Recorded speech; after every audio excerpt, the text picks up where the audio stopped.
दो बातें थी। पहली बात तो ये कि जिस दिन मुझे पकड़ा गया, जिस जगह से हम लोग, एक शर्मा न्यू आर्ट्स कॉलेज था, उनकी साइक्लो स्टाइलिंग मशीन पर रात के अंधेरे में वो अखबार निकालते थे, साइक्लो स्टाइल करते थे, वहां पर पुलिस का छापा पड़ा। विजय गोयल तो भाग गए, मैं पकड़ा गया और मुझे पुलिस ने हथकड़ी लगाई और पूरे रास्ते वो हथकड़ी से खींचते हुए पुलिस स्टेशन ले गए और वहां फिर उन्होंने बहुत पिटाई की और मुझे कुर्सी पे बिठा के मेरे पांव सामने की कुर्सी पर बांध दिए और जो शिन्स हैं जो उनके ऊपर वो डंडे मारते रहे। तो खून भी बहता रहा, लेकिन वो मुझसे सवाल पूछ रहे थे कि मदन लाल खुराना कहाँ है, तुमने विजय गोयल को कहाँ भगा दिया, इसके लिए तुम्हें फाइनेंस कहाँ से मिलता है। तो पूरी रात ये सिलसिला चला और फिर उन्होंने, पुलिस वाले ने मुझे ये भी बता दिया कि आपके कोई कानूनी अधिकार नहीं है, हम चाहें तो आपको यहां गोली भी मार सकते हैं, हम चाहें तो आपको अभी खत्म कर सकते हैं। तो लेकिन मन में डर नहीं था, क्योंकि साल भर से हम लोग जेपी के आंदोलन में थे, तो बहुत पुलिस की लाठियां भी खाई थी, मार भी खाई थी, पहले भी एक दो बार एक दो दिन के लिए जेल गए थे, तो चिंता नहीं थी। फिर अगले दिन उन्होंने मुझे मजिस्ट्रेट के सामने पेश किया, मजिस्ट्रेट ने कुछ सुना नहीं।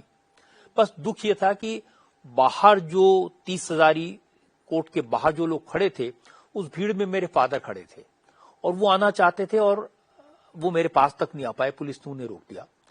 और फिर जब मैं तिहाड़ जेल पहुंचा, तो चूंकि मैं टीनेजर था, 17 साल उम्र थी, तो उन्होंने मुझे पॉलिटिकल वार्ड में भेजने के बजाय एक टीनेजर्स के वार्ड में भेज दिया, क्रिमिनल्स के साथ। उस वार्ड को कहते थे मुंडा खाना। वहां पर मेरे साथ जो लोग थे, मैंने उनसे पूछा भाई क्या करते। एक सेल थी छोटी सी जिसमें नॉर्मली 4 लोग रह सकते हैं, उसमें उन्होंने करीब 12 लोग बंद थे। तो रात भर, एक तो पहले उन्होंने मुझे पूछा आपको चोट कैसे लगी, तो मैंने बताया कि पुलिस ने मारा। तो उन्हें लगा अच्छा, तो उन्हें कहा कि आप तो पॉलिटिकल प्रिजनर हैं, आपको यहां नहीं आना चाहिए था। फिर मैंने पूछा आप लोग यहां क्यों हैं, तो एक ने कहा कि मेरा काम है मलकागंज से लेके कमला नगर तक का। मैंने पूछा क्या काम है, जेब काटने का। कोई दूसरा था जिसने बताया मेरा काम है मीटर चुराने का।